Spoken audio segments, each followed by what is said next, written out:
जब हम कहते हैं कि भारत नॉन अलाइंड था, तो इसका मतलब यह नहीं कि वह न्यूट्रल था। कोल्ड वार के दौरान जब दुनिया दो सुपर पावर्स अमेरिका और सोवियत यूनियन के बीच बनती जा रही थी, भारत ने नॉन अलाइंड मूवमेंट का हिस्सा बनकर अपनी फॉरेन पॉलिसी को एक अलग दिशा दी।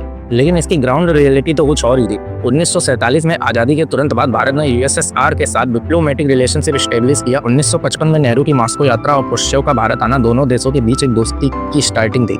लेकिन असली टर्निंग पॉइंट 1971 में आया Indo Soviet treaty of peace, friendship and corporation science. Treaty ने भारत को एक नया स्ट्रेटेजिक अम्ब्रेला दिया, खासकर जब पाकिस्तान और चाइना के बीच नजदीकियां बढ़ रही थी और अमेरिका भी पाकिस्तान का साथ दे रहा था। बांग्लादेश लिबरेशन वॉर के दौरान सोवियत यूनियन ने भारत को मिलिट्री और डिप्लोमेटिक सपोर्ट दिया, जबकि अमेरिका ने पाकिस्तान का साथ दिया था। ये सब होने के बावजूद भी भारत ने कभी ऑफिशियली ब्लॉक का हिस्सा नहीं बनने का फैसला किया। इकोनॉमिक और मिलिट्री कॉर्पोरेशन में भी यूएसएसआर ने भारत का भरपूर साथ दिया।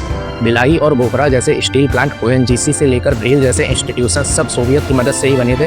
डिफेंस के मामले में भी भारत ने MiG-21 फाइटर से लेकर T-72 टैंक तक सब कुछ सोवियत से ही लिया था। 1988 में यूएसएसआर ने भारत को न्यूक्लियर पावर्ड सबमरीन लीज कर दी थी। ये भरोसे का एक बड़ा और एग्जाम्पल था। तो हाँ, भारत नॉन अलाइंड था, लेकिन प्रैक्टिकली उसकी पॉलिसीज और पार्टनरशिप ने उसे सोवियत कैंप्स के करीब ला दिया था। ये प्रोग्रामेटिक डिसीजन था जो रीजनल और ग्लोबल जियोपॉलिटिकल के हिसाब से लिया गया था। आज भी भारत जब मल्टी अलाइनमेंट की पॉलिसीज को फॉलो करता है तो उसकी जड़ जाती है उस समय के डिसीजन में, जहां नॉन अलाइनमेंट एक स्ट्रेटेजी चॉइस थी लेकिन न्यूट्रलिटी नहीं थी।